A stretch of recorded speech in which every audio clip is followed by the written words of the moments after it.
Welcome to another edition of our Four Questions Journalist Spotlight. So we're breaking form today. Usually it's just me and one other person, but I just couldn't do it if there's one person today. So I've got two. So I've got Sean Keenan and Tammy Joyner. And if you've been following journalism or committing journalism, as we say, in Metro Atlanta for the last 20 years or so, you probably know both of them. But we're going to talk about a new venture called Atlanta Civic Circle. But first, I want to give Tammy and then Sean a chance to just give a little background about who they are and their journalism background. So Tammy, let's start with you. Okay. Hi, everybody. My name is Tammy Joyner, and I have been in journalism for quite a long time. I've worked at newspapers in Detroit, Charlotte, Cleveland, of course, here in Atlanta at the Atlanta Journal-Constitution. And I've had my work appear in other papers such as New York Times and Washington Post and Daily Kos and other places, and as well as Atlanta Business Chronicle. I've been here in Atlanta, 1994, yeah, so quite a bit of time. Came just before the Olympics. And you left the paper a couple of years ago, is that right? I left it in 2017. Yeah, so I wanted to try something new and different. Both my kids were grown, and so I go out and do some freelancing and just kind of stretch my wings, so to speak, and go from there. Not have to be beholden to the daily deadline anymore, right? Right, exactly. Yeah. All right, and then you have Sean Keenan. Sean, tell us a little about yourself. Well, I'll give you a bit of immediate background first. This is my third Zoom call of the day, and I very rarely wear a tie during the pandemic. That is only because the first Zoom call was actually a Zoom wedding, which was a first for me. So that was beautiful and weird and, all the things that you expect out of a Zoom wedding. I kind of accidentally stumbled into news journalism. I went to the University of Mississippi for a few years. Realized that was not for me. I was not going to be a businessman, but I was doing well in my writing courses. So I transferred to Georgia State, joined their student paper thinking that I would be a movie reviewer. But when you join the news staff there, they make you go onto the news team first for a few weeks just to kind of get your bearings, teach you the foundation of journalism, how to interview people, how to track down sources, things of that nature. And during those brief 2 weeks on the news team, I just realized, I'm in love with this. From there, I got an internship with Creative Loafing, which was once a vaunted publication, couldn't put it down, top-notch journalism. I was led by Thomas Wheatley, the inimitable editor who is now one of the leaders at Atlanta Magazine. All of that springboarded me to opportunities at publications like the New York Times, the Daily Beast, Atlanta Magazine, probably more than I can count. And about, I want to say 2 years ago, Maria Supporter reached out to me and told me she had this idea for a nonprofit publication, and it just wowed me. And I guess we'll get deeper into that soon enough. But I probably first started hearing rumblings about this last fall from Maria and some other folks. So let's do the kind of the who, what, when, where, and why of the Atlanta Civic Circle. And you guys can go back and forth. You can fight it out about who wants to talk first. But tell me, first, what is it and why is it? Sean, why don't you go first, Sean? Okay, we'll start with Sean. Yeah. So the short and sweet of it is, it's a nonprofit journalism venture, which is not a novel concept, but I think one that's really rare, especially in a time when journalism is, I don't know if it's still under siege. We have reelected somebody who doesn't call us the enemy and things of that nature. But, it's a fickle time for the business of journalism. So when I learned that there was an opportunity to help launch a new endeavor, I was thrilled. And the crux of our efforts surround what we consider to be Atlanta's most dire issues right now, which are housing affordability and the protection or preservation of democracy. So Maria pitched me this idea that we would be making those into beats. And there are obviously reporters around town who cover both of those things, but perhaps never with the microscope that we are trying to kind of develop right now. So I'm the housing affordability reporter. Tammy covers democracy, and we just had our official launch. What was it, early last week? Yeah, yeah. I guess like January 20th. So for folks who don't kind of understand the concept of nonprofit journalism, how do you define that versus traditional newspapers or traditional news websites that have online advertising, that kind of thing?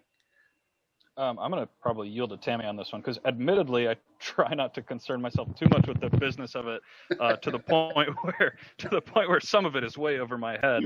And we've been talking a lot about how we were hired as journalists, and some of the intricacies or the logistics of the operation are outside of my wheelhouse, at least. Yeah, and I'll try to fake it till I make it here. I mean, not to get too deep. Yeah, not to get too deep. Well, it does seem to be. I mean, as like Sean, I was talking to Maria about 2 years ago when she had mentioned this idea, and I said, "Wow, it sounds fantastic." And then again, it was the kernel of an idea, and it was to try to get more people engaged in their community and in their civic duties and things like that. So the difference between a nonprofit and a what the big guys on the block do, of course, it's the money. This is it really boils down to trying to stay out of the. Well, I guess the word is the main.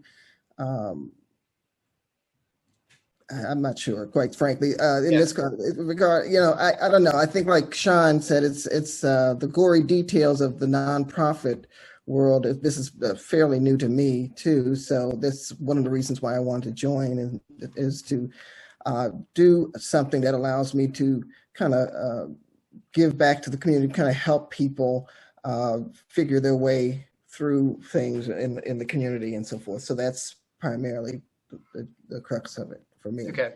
So I think. Sorry, go ahead, John. Go ahead, John. So what I think largely what separates us from the rest of the pack, we try not to be headline writers. We're not going to be the go-to for the minute-by-minute news that you might be trying to track, that a team of 20 journalists might be able to tackle.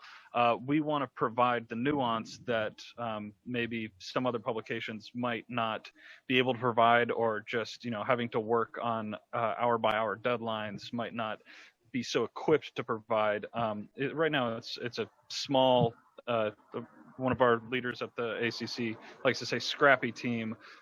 We're trying to write for the people who are involved in their community. I mean, sometimes it's the readers that we envision are the people who show up to their city council meetings, or actually know what an NPU is, which is a neighborhood planning unit, by the way. Right. The people who think they can actually make a difference in their community, and that they need to have the resources to play that role. And I think that what's happened in the last year with the last 4 years with the election and the recent change in administrations has made people more aware of being involved more and getting involved more. And I think that's one of the attractions to our publication, is that we're trying to help people get more involved in their community, get more involved in their civic activities, learn who their lawmakers are and what they do, and what they as individuals can do in their communities to make things better. So do you define your operating area as kind of the greater Atlanta metro area? Is that kind of what you're looking at? Yeah, I think that's fair to say. However the we chamber try to localize it as best we can, but yeah. In some situations you can't keep things to Atlanta proper, because the story might have implications much broader than where it's actually centralized. Like I think I wrote a story yesterday or the day before about DeKalb County, DeKalb County, some of which is actually in Atlanta, and so the metro region has obviously all affects the rest of itself. I feel like I've just like totally jumbled all those words. Yeah, no, that's okay. I guess what I'm getting at is, kind of, some people say Atlanta and they think city of Atlanta, but what my vision is of what you guys are talking about is kind of the greater metropolitan Atlanta, kind of what the Chamber of Commerce or the Atlanta Regional Commission, kind of what they define as 15 or 22 counties, whatever they define as the greater metro area, and with a kind of maybe a loose line as to where that ends, right? And that's my understanding, is that it is more than just the city proper of Atlanta, but because there is so much going on outside of the city itself, and I think people, and then Atlanta, the Atlanta Empire does include more than just the 5 core counties that we know about, but also the other 15 or so 20 counties. Right. No, exactly. And those folks are as interested and as bound into a lot of these issues as anybody else in what we call the core counties, right? So let's see. Before I forget, we'll probably come back to this a couple of times. What's the website to find Atlanta Civic Circle? AtlantaCivicCircle.org. Okay. Between the second and the third word, it can get a little tricky with all those C's in there. So just be sure to type them all. Yeah. Civic Circle. It doesn't have to be uppercase, right? No, I've like sent some people the wrong email address for myself because I don't do the C at the end of civic and the beginning of circle. Yeah. I've seen some where the letters too many E's running through it or something like that. And so we're fighting with the college. Sorry. I was going to say we're fighting with the college football lobby right now to try to get ACC.com, but I don't know. That's easier said than done. You can go with acc.gov or acc. You can put whatever you want at the end there, right? All right. So give me each of you. Give me one idea of a story that you're working on or that you've published recently, just as an example of the kinds of stories that folks are going to see.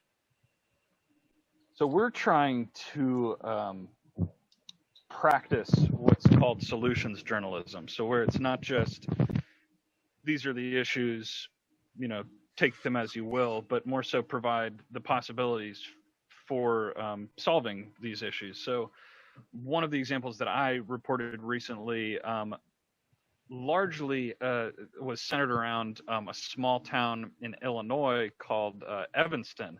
And during the I think it was last Tuesday's Atlanta Regional Housing Forum, they brought in an alderman from Evanston, Illinois, which is like a city council member, who talked about how her city had created this essentially a reparations program by taxing their legal weed and using it to help house low-income Black people. And so I kind of framed the story as, can Atlanta learn from something like this? And I could probably pull up the headline. I guess I don't need to read the story to you now, but That's right. It just like the whole thrust of the solutions journalism effort is to not necessarily be an advocate, but provide an avenue towards the possibilities that local leaders or local advocates or activists might find useful to solve some of the issues that we struggle with so severely. And obviously, Atlanta and Georgia are not exactly on the cusp of legalizing weed or anything, but I think some of our role is to just plant those seeds.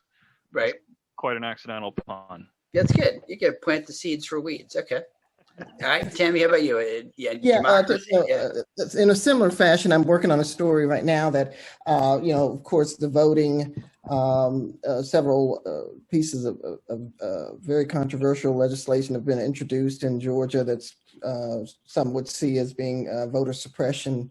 And so I'm going to be looking at another part of the country where they get voting and they do it right. And so looking at what Atlanta could learn from this particular area of the country.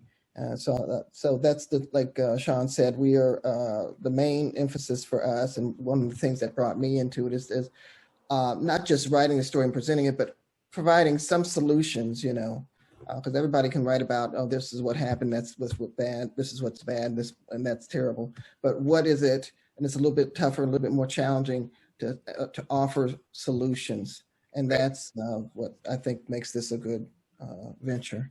Okay, that sounds good. All right, now we're going to get to the fun stuff. So I warned you that I was going to ask for something cool about you. So who wants to go first? I'm right, a Sean, notoriously uncool person, but I mean, I'll give right, it Sean, a whirl. Go. What's cool about Sean? Cool about me? Well, quick, fast fact. I did not get a haircut all last year, which started because of the pandemic, but then just carried on because I don't know. So now I have this terrible knot that you can see. I guess that's not exactly the cool and interesting thing you're looking for. I also, there are actually a few relatively interesting things about me. I studied Mandarin Chinese for 8 years, and that's actually what brought me to the University of Mississippi. I did not go there because I wanted to be a frat boy or, a partier. Sure, I did my fair share of partying. I never joined a fraternity. I went there because I got a scholarship for a surprisingly impressive Chinese language program that I believe was funded by the government and was rumored to be funneling students into the CIA. But I was double majoring in business and Chinese and thought, well, I would make just a scoundrel of a businessman. Why don't I see what kind of writing job I could do? So how is your Mandarin now? Can you remember any of it? Getting worse by the day. Yeah, I remember a little bit of it. Okay. Because Atlanta's got a big Asian population, so maybe remember Maria's going to see a side business there. So I grew up in Johns Creek, which has a very large Asian population. So I was able to start taking Mandarin from middle school, which is pretty darn rare. All right. Okay. So Tammy, what's cool about Tammy? I enjoy doing genealogy. Very cool. Traced family members back to pretty far back beyond what they call the brick wall for Black African Americans here, and I've been able to jump over that wall and find some interesting things, and so that's something I've been doing since I was old enough to ask questions. Do you use Ancestry.com or some other databases like that? Yeah, I do. Ancestry.com, 23andMe. I've done the DNA research and GEDmatch and those things.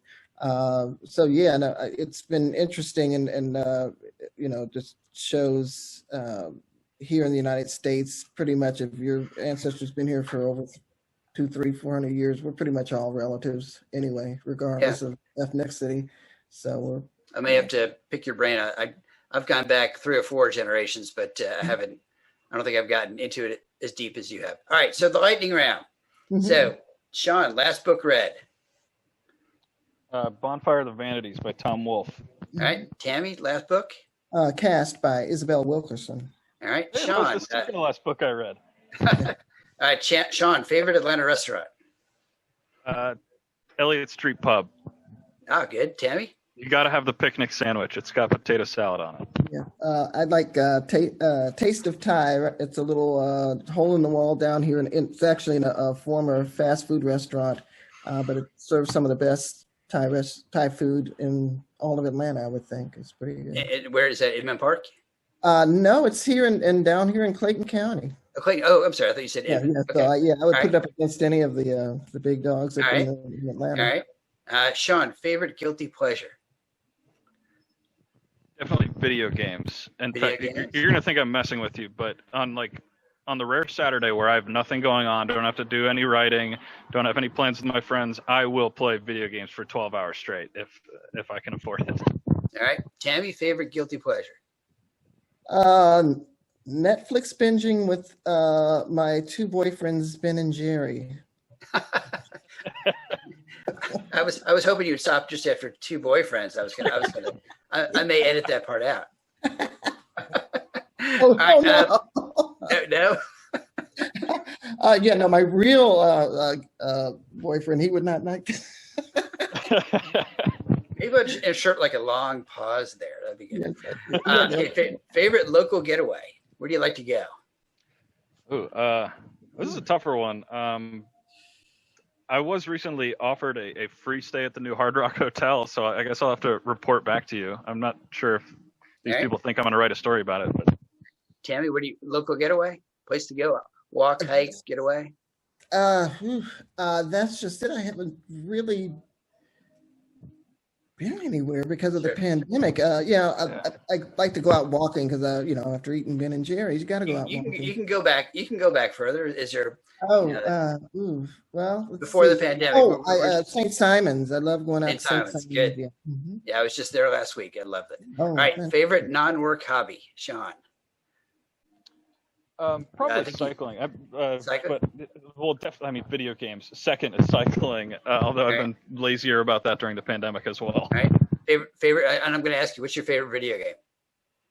Skyrim. It's a 10-year-old video game. Yep. I know that. I know Skyrim. Okay. All right, Tammy. Favorite non-work hobby? Genealogy, which I need to get back into because also just trying to organize because I've got so much stuff and file cabinets full of stuff. So very but good. I love doing it. All right, cool. We're at our time. So thank you. So we've been talking with Tammy Joyner, Sean Keenan with the Atlanta Civic Circle, AtlantaCivicCircle.org, O-R-G. Make sure you get all the C's in the right places. And I'll put the link somewhere under the video here and in the social media when we send this out. And look for this all over social media on a computer near you. Thank you both. And we'll see everybody next week on our 4 Questions Journalist Spotlight. Thanks so much, Mitch. Have a good weekend, everybody.